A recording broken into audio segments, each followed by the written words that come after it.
एक बार फिर से आप सभी हजरात का आपके अपने ही चैनल वाईए ऑनलाइन पर खैर मकदम करते हैं। दोस्तों, आज हम बात करने वाले हैं उर्दू अनुवादक की सीरीज नंबर 19, जिसमें उर्दू से हिंदी और हिंदी से उर्दू आसान ट्रिक के साथ हम बता रहे हैं और इसी लफ्ज को पूछा जाता है। इसलिए इसे आप एक से दो बार, एक बार में अगर नहीं समझ में आए तो दो बार वीडियो को देखें। इंशाल्लाह आपको ये उर्दू से हिंदी और हिंदी से उर्दू लफ्ज आसानी से याद हो जाएगा। तो चलिए शुरू करते हैं। पहला लफ्ज है अभियुक्ति। अभियुक्ति का मतलब होता है कैफियत, रिमार्क्स, राय जनी, इल्ज़ाम, नालिश। ठीक है। उसके बाद है अभियोग। अभियोग का है जुस्तजू, नालिश, इल्ज़ाम, मुकदमा। अभियोग पत्र का होता है चार्जशीट। उसके बाद है अध्यक्ष, स्पीकर, सदर। उपाध्यक्ष का होता है डिप्टी स्पीकर, नायब सदर। सभापति का होता है चेयरमैन, सदर। उप सभापति का होता है वाइस चेयरमैन या नायब सदर। ठीक है। प्रधान सचिव का होता है सेक्रेटरी जनरल। ठीक है। उसके बाद अपर सचिव का होता है एडिशनल सेक्रेटरी। ठीक है। अगला देखते हैं प्रमुख सचिव, प्रिंसिपल सेक्रेटरी। आप्त सचिव, तजर्बाकार या माहिर मोतमद। ठीक है। उसके बाद होता है संयुक्त सचिव का होता है ज्वाइंट सेक्रेटरी।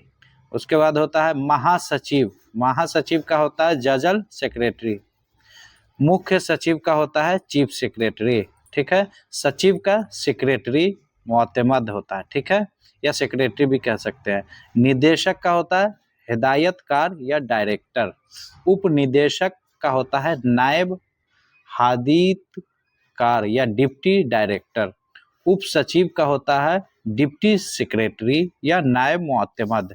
उसके बाद अवर सचिव का होता है अंडर सेक्रेटरी।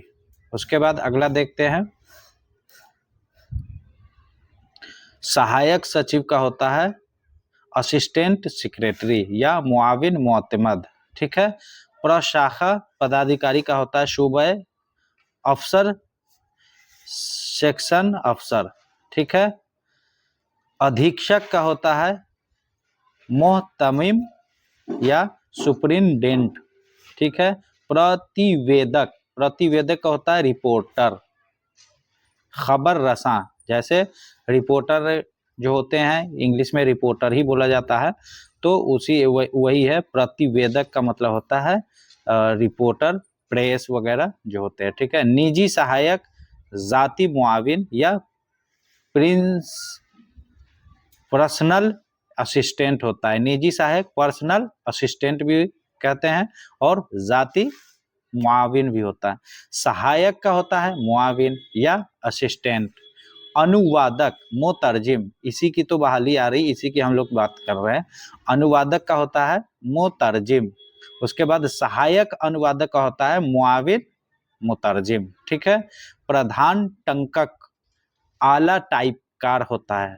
टंकक का मतलब टाइपकार या टाइप जो करते हैं। टंकक टाइपकार, टाइपिस्ट जो टाइप करते हैं कंप्यूटर वगैरह पे या कहीं पे आप जाते हैं टाइप कराने, तो टाइप टंकक ही कहलाते हैं।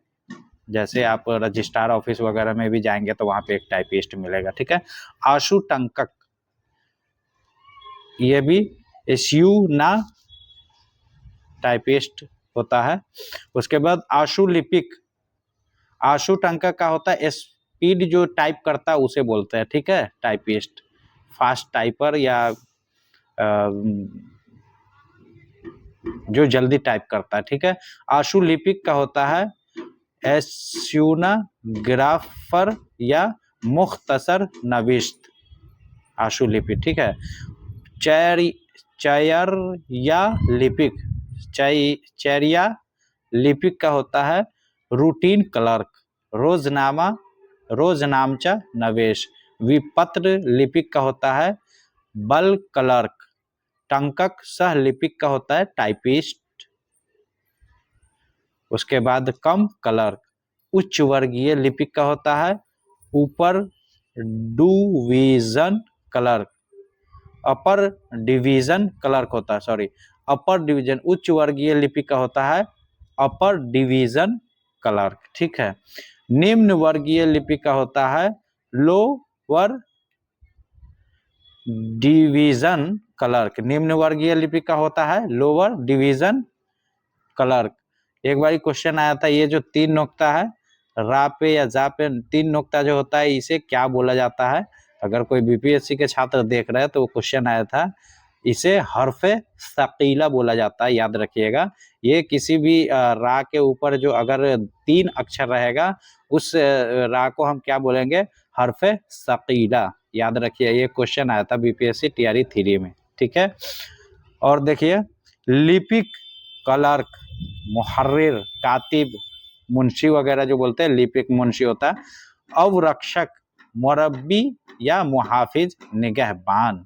तो इस तरह से 1-2 बार आप इस वीडियो को देख लेंगे तो आपको आसानी से याद हो जाएगा, ठीक है। ज़्यादा लंबा टाइम नहीं लगाइएगा, क्योंकि एक ही क्वेश्चन को बार बार करने से याद नहीं होता। यहाँ आप पहले हिंदी से उर्दू और उर्दू से हिंदी वर्ड को आप पहले स्ट्रॉन्ग कीजिए, इंशाल्लाह उसके बाद देखिएगा आपको खुद ही समझ में आएगा, इसका ट्रांसलेट करना सब आसान हो जाएगा और ये आपका एग्ज़ाम आसानी से निकल जाएगा। आप हमारे चैनल से जुड़े रहिए, इंशाल्लाह हम आपको मुकम्मल तैयारी कराएंगे। मिलते हैं अगले क्लास में, खुदा हाफिज़।